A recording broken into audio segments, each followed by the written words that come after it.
परिषदेमध्ये अत्यंत महत्त्वाचं जे आहे महाराष्ट्र महिला शेतकरी सन्मान महिला शेतकरी सन्मानच्या बाबत त्याच्याबाबत चर्चा सुरू आहे.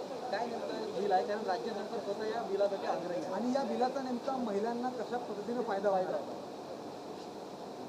हा वर्ष महिला शेतकरी आंतरराष्ट्रीय महिला शेतकरी वर्ष आहे आणि या निमित्ताने महाराष्ट्र शासनाने महिलांना सक्षमीकरणाचे अनेक निर्णय घेतले. त्यामध्ये हा देखील एक महत्त्वाचा निर्णय आहे आणि या निर्णयात सर्वात महत्त्वाचं की जे शेती संलग्नित काम करणाऱ्या ज्या महिला आहे या सर्व महिलांना शेतकरी हा दर्जा दिलेला आहे आणि एक नवीन पोर्टलच्या माध्यमातून या सर्व महिलांचा मॅपिंग होईल आणि टप्प्याटप्प्याने या सर्व महिलांना एक वेगळा दर्जा देऊन शेतकरी दर्जा देऊन या सर्व महिलांना शासनाच्या अनेक योजनेचा लाभ देऊन कशा पद्धतीने आत्मनिर्भर करता येईल या दृष्टीने सरकारचा मानस आहे.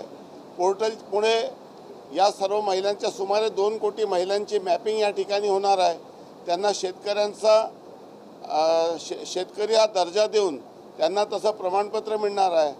महिलांना आत्मनिर्भर करण्यासाठी अनेक योजना राज्य सरकारने केल्या. वडिलांच्या नावाच्या पूर्वी आईचं नाव लिहिण्याचा निर्णय सरकारने केला. लेक लाडकी योजना केली, लाडकी बहीण योजना केली आणि आता या सर्व महिलांसाठी आता आपण जे 1 रुपयात महिलांना शासकीय जमीन लीजवर देण्याचा 19 जुलैला एक नवीन निर्णय राज्य सरकारने केलं की चारा लागवडीसाठी महिला बचत गटांना किंवा ग्रामसंघाला 1 रुपये लीजवर 3 वर्षासाठी जागा आणि बांबू लागवड करण्यासाठी 10 वर्ष जागा असा देखील निर्णय राज्य सरकारने केलेला आहे.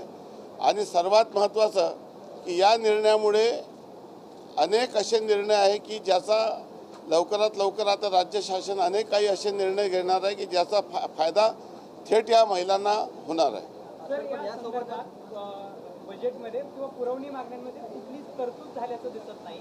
कशा पद्धतीने आता नेमकं मग हे फक्त कागदावरच राहणार की इम्प्लिमेंटेशन लेवलला कशा पद्धतीने? महिला शेतकरी विधेयक हे एक सुरुवात आहे आणि सर्वात महत्त्वाचा आता सर्व नुकताच लाभ कसा होणार आहे की आता आपण गोपीनाथ मुंडेमध्ये शेतमजूर महिलेला देखील लाभ देणार आहोत आणि गोपीनाथ मुंडे अपघात सानुग्रह अनुदान ही जी योजना आहे यामध्ये शेतकऱ्यांना 2 लाख रुपयाचा आपण मृत्यू झाल्यास मदत करतो. अपंगत्व आल्यास आपण त्यांना 1 लाख रुपये देतो किंवा अपघात झाला तर 50,000 रुपयाची आपण मदत करतो. आता मागच्या अर्थसंकल्पामध्ये माननीय मुख्यमंत्री महोदयांनी आणि मी असं जाहीर केलं अर्थसंकल्पीय भाषणात की शेतमजुराला देखील आपण गोपीनाथ मुंडेचा लाभ घेऊ. तो विषय लवकरात लवकर आता मंत्रिमंडळात येणार आहे. त्याची फाईल अंतिम टप्प्यात आहे. परंतु त्यात या महिलांना गोपीनाथ मुंडेचा पहिल्या टप्प्यात कसं देता येईल जेणेकरून यांना सोशल सिक्युरिटी मिळेल आणि सोशल सिक्युरिटी मिळाल्यामुळे पहिल्यांदा या शेतमजूर महिलांना गोपीनाथ मुंडेचा लाभ मिळेल आणि त्यातून त्या महिला ज्या मोठ्या प्रमाणामध्ये दुरून प्रवास करून आज महिला सकाळी उठते 30-30, 40-40 किलोमीटर कामावर जाते, सकाळी स्वयंपाक करून जाते, रात्री घरी येते, परत स्वयंपाक करते आणि नंतर झोपते. या महिलांना प्रवासादरम्यान अपघात झाला की त्यांना कुठली मदत मिळत नव्हती. आम्ही अनेक प्रकरण पाहत होतो. आणि मग भाजीपाला विकणारी बाई आहे, किंबहुना मत्स्य व्यवसाय करणारी महिला असेल, किंबहुना वनोपज गोळा करणारी महिला असेल, या सर्व महिला या लाभापासून वंचित राहत होत्या. तर पहिल्या या महिलांना कुठला लाभ मिळेल तर गोपीनाथ मुंडे सानुग्रह अनुदानाचा लाभ मिळेल. ज्या 2 लाख रुपये आहेत त्याला भविष्यामध्ये निश्चितच आम्ही वाढ करू आणि या माध्यमातून या महिला ज्या या सर्व कव्हरेजमधून बाहेर होत्या त्याला लाभ मिळणार आहे. 1 रुपये लीजमुळे आता यांना सरकारी जमीन लीजवर देऊन आपण निर्णय करणार आहोत आणि भविष्यामध्ये वेगवेगळ्या पोर्टलच्या माध्यमातून यांना कशा पद्धतीने बँकेचा लोन देखील उपलब्ध होता येईल हा देखील केंद्र सरकारशी चर्चा करून या संदर्भात निर्णय करणार आहोत.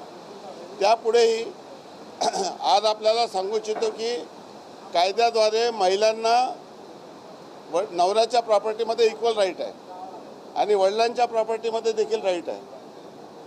तर भविष्यामध्ये आज वाटणी झाल्यानंतर किंवा नंतर वारसांमध्ये त्यांचं नाव येतो, परंतु भविष्यामध्ये या सर्व महिलांचा नाव अनेकदा नवरा दारुडा असतो, तो शेती विकून टाकतो, महिला काही करू शकत नाही आणि एकदा विक्री झाली की त्याला देखील अनेक अडचणी निर्माण होतात. तर भविष्यामध्ये महिलांना या संदर्भात देखील कशा पद्धतीने त्यांचं नाव सातबारामध्ये टाकण्यासाठी कशा पद्धतीने प्रोटेक्शन देता येईल याबाबत देखील भविष्यामध्ये आम्ही चर्चा करू. याचे परिणाम दुष्परिणाम या गोष्टीचा अभ्यास करून त्या दृष्टीने देखील निर्णय करू. मला असं वाटते की महिला सक्षमीकरणाकरता अनेक निर्णय सरकारने घेतले असतील, परंतु एक नवीन वाटचाल, एक नवीन मार्ग महिलांसाठी आपण आता सुरू करत आहोत आणि भविष्यामध्ये याचे खूप दूरगामी परिणाम होतील आणि यातून या महिलांना मोठा आधार मिळेल.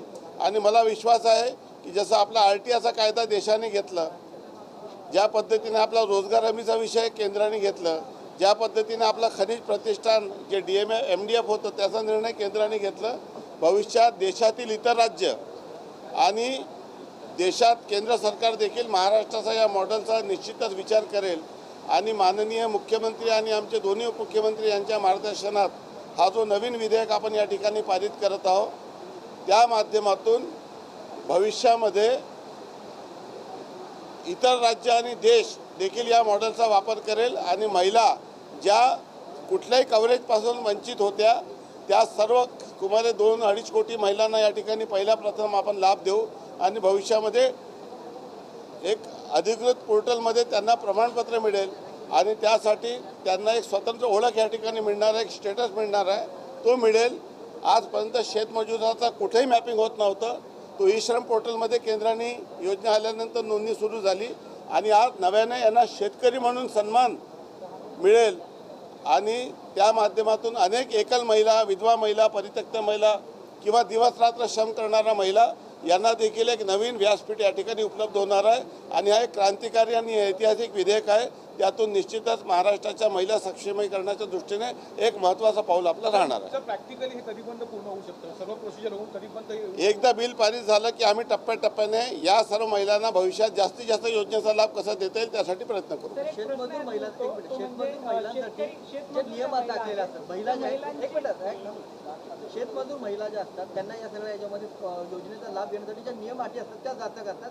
जे नियम अटी आपण डायरेक्ट ग्रामसभेला अधिकार दिलेले आहे, अपीलची तरतूद केलेली आहे आणि शेतमजूरच नाही तर त्यासोबतच पशुपालन करणारी, मत्स्यपालन करणारी, वनोपज गोळा करणारी आणि भाजीपाला विकणारी सहित अशा अनेक महिला आहे की ज्या महिलांचा कुठे रेकॉर्ड राहत नव्हतं त्यांचा रेकॉर्ड होईल, त्यांचा मॅपिंग होईल, त्यांना प्लॅटफॉर्म मिळेल, त्यांची नोंदणी होईल आणि त्यांना प्रमाणपत्र मिळेल आणि म्हणून हा एक अतिशय महत्त्वाचा निर्णय आहे. सर, शेतमजूर महिला ज्या आहेत त्याची डेफिनेशन या कायद्यामध्ये कुठे एकदम स्पष्टपणे येत नाही. शेतमजूर डेफिनेशन ही आपण त्याच्यात केली नाही. यांना शेतकरी हा दर्जा देत आहोत.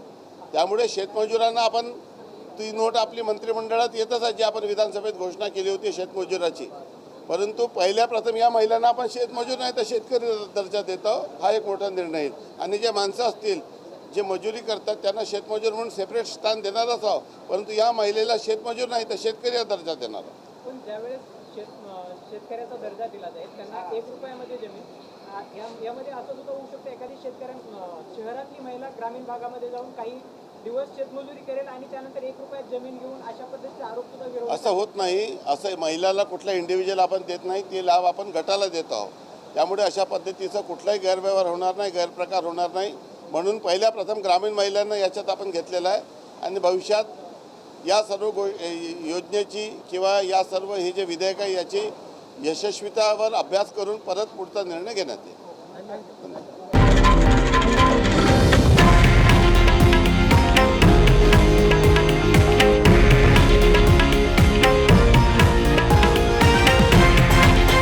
हे आहे देशातील नंबर 1 न्यूज नेटवर्क आणि आपण पाहत आहात TV9 मराठी, एकमेव.